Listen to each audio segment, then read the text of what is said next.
Everybody stop what you're doing, please! When it comes to remodeling and renovating your home, there is no better show on your radio.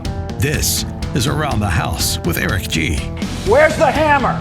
From your back fence to the sidewalk, Eric will tell you how to keep it all in tip-top shape while helping you save a buck while doing it. If you like DIY projects, it takes a lot of practice to get good at it, and Eric is here to guide the way.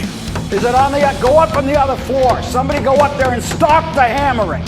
All that and more on the fastest 2 hours of home improvement radio. These are the wrong plans. These are the old plans. Oh! Welcome to Stop it! Around the House with Eric G.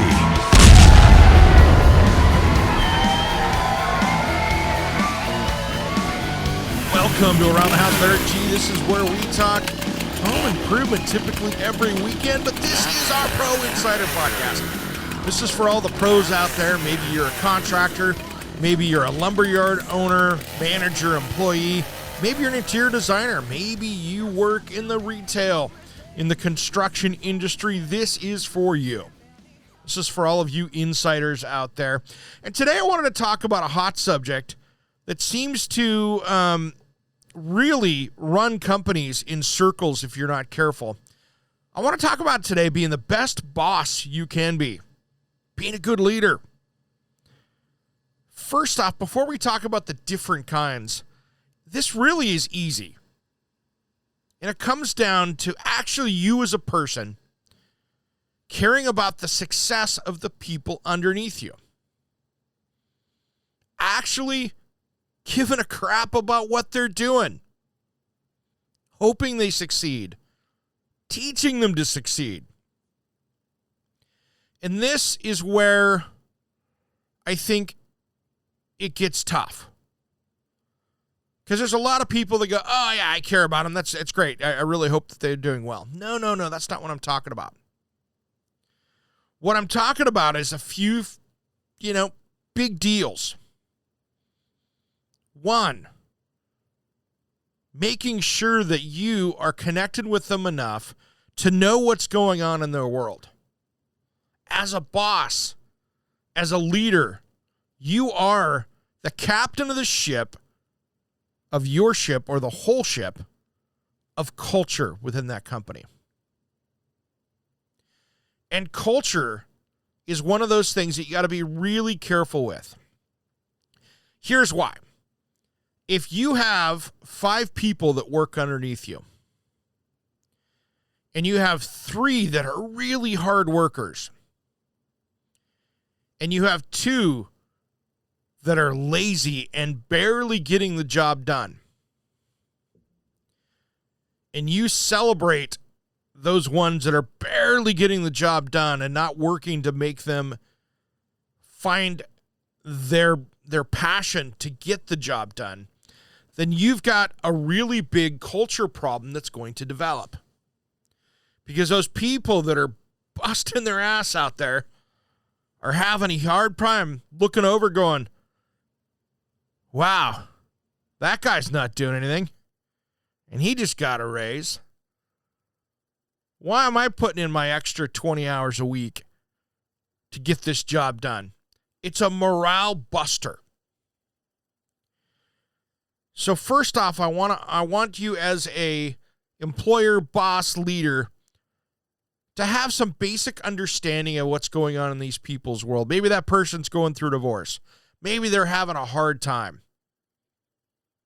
Maybe they just, as kids, didn't learn how to work hard, and they think they're working hard, and they need to be pushed a little bit. Or they need to be off the team. So really paying attention to company culture is one of those things that you really got to focus on, and it comes down to you as the leader. Now, one of the biggest things that I think that you've got to really pay attention to is communication on how they're doing. I love quarterly sit-downs when I'm an employee. Maybe less formal. Maybe you go out to lunch with them. Maybe you just grab them and go, hey, can I get 10 minutes with you? And have some quick communication. If you want to do the structured meetings where, okay, it is time to sit down for your quarterly meeting, I get it. The problem is that you now have your entire staff rolled up about, oh no, it's quarterly meeting time. Am I going to get, what's the ramification of that? But what I'm trying to promote is to have a really good communication between you and the people underneath you. I want you to understand where they're going, what their struggles are, what their dreams are, and if, to be honest, are they a good fit for what your goals are as a company? Maybe they're not. Maybe you need to help them find something else. Maybe they need a little coaching to be better. Now, one of the things, these are some of the, what I call the traps that as a boss you can fall into that you got to be very careful with. First off, don't be that boss, don't be that leader that is so insecure that you are crushing the people underneath you because they're a threat to your job. That is the quick road to ruin as a leader right there. The more you can train the people that work under your umbrella to do your job and understand where they're going, the less micromanaging direction they need, because they will have the tools to make those good decisions. And that looks great on you as a leader. So just having them have the tools to do what they need to do without being fearful of asking 1,000 questions is a good start to get that going. Second of all, I want you to have them not afraid to come ask you questions that are important. It's okay to turn around and go, okay, well, maybe that's a decision you didn't have to come ask me. How do we fix that? Really training people within your umbrella to figure out where those things are. Where are those things that they can keep moving in their day and not have to stop to go, oh, better go ask the boss. You want those people to take a little bit of risk to get things done. And you know something? They're going to make mistakes. They're going to go, there's going to be times you go, oh man, you should have came and talked to me. But there's times that you're sitting there going, man, I'm in the middle of something, you're in the middle of something, and you should have just handled this and got it taken care of. Defining those roles is huge. But really, getting to understand your people, what the metrics are between those people and how they work, and quite frankly, helping promote the good ones and weeding out the toxic ones, you're on the road to having a solid team. It's really that simple. However, if you do this incorrectly and you have a toxic work environment where people are fighting within each other, that toxic person that's usually creating that toxic environment, which even could be you, if it continues, that's when you see turnover going. If you're in a company right now that you're a leader in and you have a turnover problem, I'm talking to you. Is it that you don't have enough benefits? Are you not competitive? Are you the entry place into the market so people can say that they now have experience and they're moving on? If you've got a high turnover rate in your business, take a look and see why that is. Maybe you're paying 20% less than somebody else or most of everybody else. So make sure you spend that time and figure out in the marketplace. If you have that, is it a toxic work environment? Where are you at? First off, I was helping out a family-run company. And we're not naming names here because that's not the point of this. Now, here's the thing. I work for this family-run company, nice people. But it was so incredibly toxic within the family members of this that it made for an impossible work environment to get things done. You had family members asking you not to go talk to other family members that were leadership in the company. Oh, don't tell person A that we're doing this. Don't tell person B that we're doing this. And it created such a mess that you could tell that this company was going to hit this glass ceiling because there was no way for them to grow effectively because they didn't have the leadership in place. And that's what you got to be careful with, especially with multi-generational family-run companies. It can be so toxic inside of it that the turnover gets crazy. Now, it's not saying that they're not good people, but that company is just not set up to be a good place for people to work long term. That's one of them. Two of them, the second one here, I worked for an international company. They had different cultures, different continents.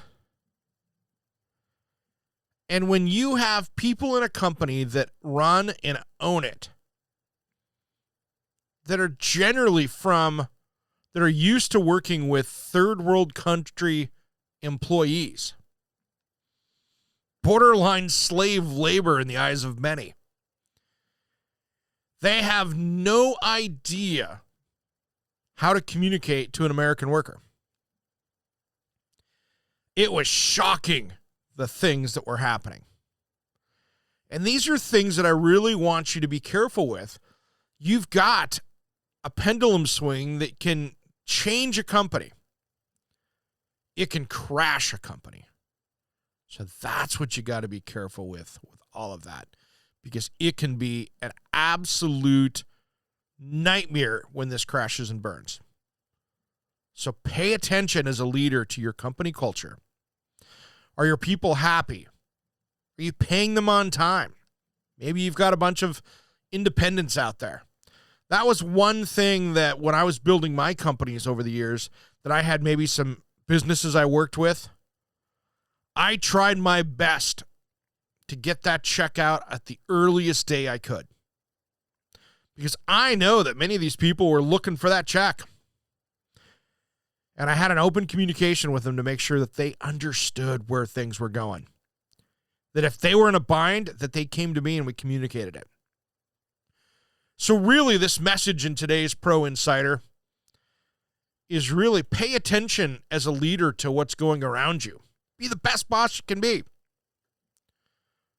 But the first step, in my eyes, is caring about each one of those people you're managing, their success.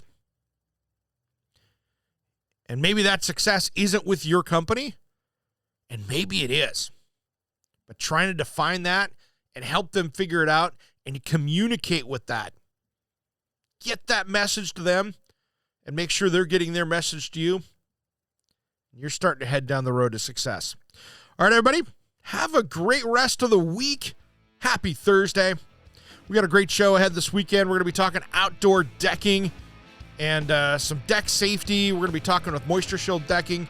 And then we'll be talking about my top 10 electrical mistakes that homeowners make inside your home. All that and more on Saturdays around the house there at Jeep. Have a great rest of the week. Thanks for listening to Around the House.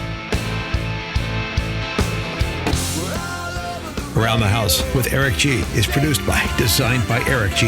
in association with Salem Media and distributed nationally by the Sun Broadcast Group. All rights reserved. Copyright designed by Eric G.